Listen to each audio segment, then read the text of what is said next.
Mayor Adams, welcome back to the Sunday Show. Thank you. Great to be on with you. So, Mayor, on Thursday, you met with Trump border czar pick Tom Homan, and he said this about your meeting, and I want to read it. He says, "I think what Mayor Eric Adams did was outstanding. I saw a complete 180. I saw the cop in him and his promise to work with us to target violent, criminal, illegal aliens in the city." Why shouldn't all undocumented immigrants in New York City be afraid that they will get caught up in Trump's mass deportation plans?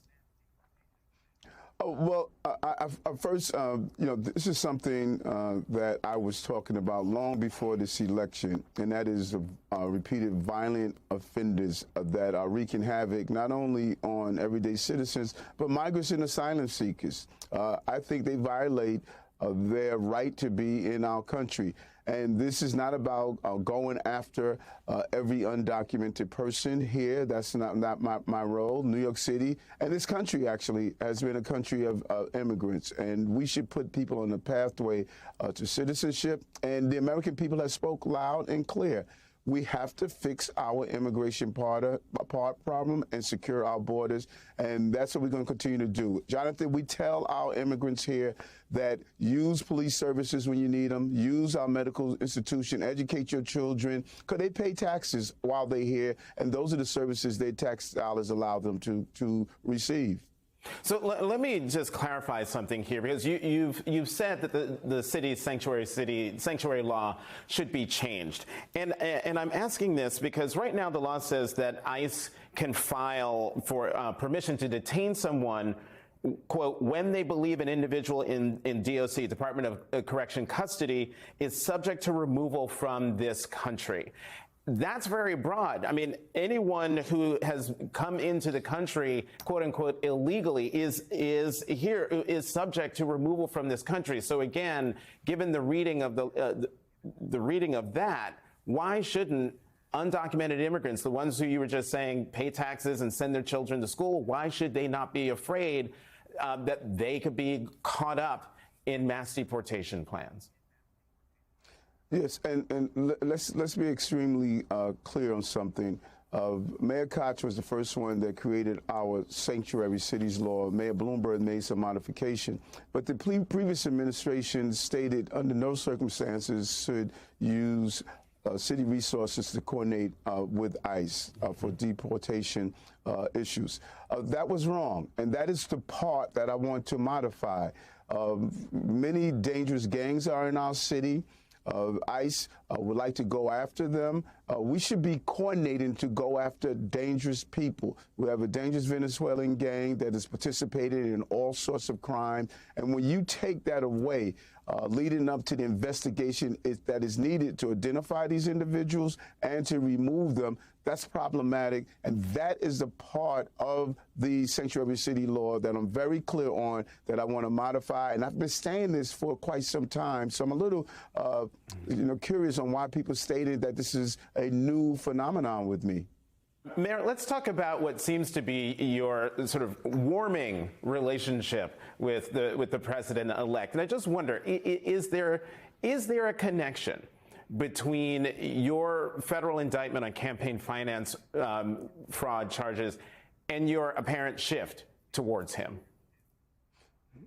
Not at all. Listen, I did nothing wrong. I said that over and over again. I should not have been targeted in the first place. I've repeatedly stated that, and I think that we're finding out more and more some of the things that have been happening with DOJ, like putting parents on FBI watch lists for just standing up for their children. I want to be clear. I asked the current president, President Biden, to come to New York City to help me in 2022 to deal with gun violence. He arrived in the city, sat down with the police department. I met with his team several times on several initiatives. That's the same way I feel with the incoming president. Mm-hmm. I am not going to be warring with this president. I'm going to be working with this president. The American people communicated. Not only did he win the electoral vote, he won the popular vote. They sent clear messages: affordability, public safety, securing our border, and I'm going to move in a direction to bring the resources home to this city. This is not about me. Jonathan. This is about we, the people of New York City, and I'm looking forward to getting some real things done. Well, you say this is not about me, but there are quite a few people who think otherwise. I want to get your reaction to this quote from Councilman Lincoln Ressler on your consideration of reopening an ICE office on Rikers, and I'm quoting here, "The last thing New York City needs is ICE in schools, shelters, and jails advancing their mass deportation schemes," he said. "It's clear Mayor Adams is more interested in securing a pardon from the incoming Trump administration than protecting immigrant New Yorkers and upholding our sanctuary city laws." That's a very strong allegation against you, Mayor Adams. Your reaction to that, and are you seeking a pardon from President-elect Trump, or trying to? Well, Jonathan, there's a group of people that spent their entire career from the day I was elected. They have been attacking the administrations and really standing in the way of what we wanted to do around addressing those who are dealing with severe mental health issues, our housing initiative, and he's one of them. He represents 76,000 people in his district, and he has an opinion, but his opinion has often got in the way of moving the city forward, and you just really have to ignore those who are just hurling out negative comments all the time. This is a complicated city of over 8.3 million people, and that is my responsibility. I am not communicating with the president about a pardon. I'm communicating with bringing resources to the city and doing what I have done for the last 3 years, and that is moving this city forward. We have been extremely successful helping working class people in this city, everything from our tax, personal income tax, removal for those who make $150,000 or less on a federal poverty line. You know, we have broke records on housing over and over again. So I'm dealing with the people of the city, and there's always going to be critics. Let me get you a couple more questions. Are you or your allies seeking to have Donald Trump's new incoming top prosecutor in SDNY drop the charges against you? That is not my responsibility. I have an attorney that is going to look at every avenue to go after this unjust attack on me. They will handle that, and that is why you have legal teams. My job is, as I stated before, my job is to run the city of New York, and that's what I'm doing. And if you look from the day that we became aware of these allegations, you saw our city continue to move in the right direction, and people are acknowledging how well we're moving this city. So let the attorneys handle the legal aspect of it. Mayor, the Campaign Finance Board is going to meet tomorrow to decide whether you are in violation of their rules and whether you will be able to avail yourself of the 8-to-1 campaign finance match in your re-election campaign next year. Do you think that the Campaign Finance Board will side with you and allow you to take advantage of that match? Well, they follow precedents. The only time someone was denied that in circumstances like this is if they were convicted of some wrongdoing. I am not. And I believe I should be allowed to have the campaign matching.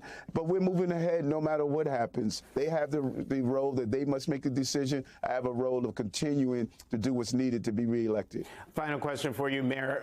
Do you commit to continue to do what you say you're doing as a Democrat? Do you commit to running for re-election as a Democrat?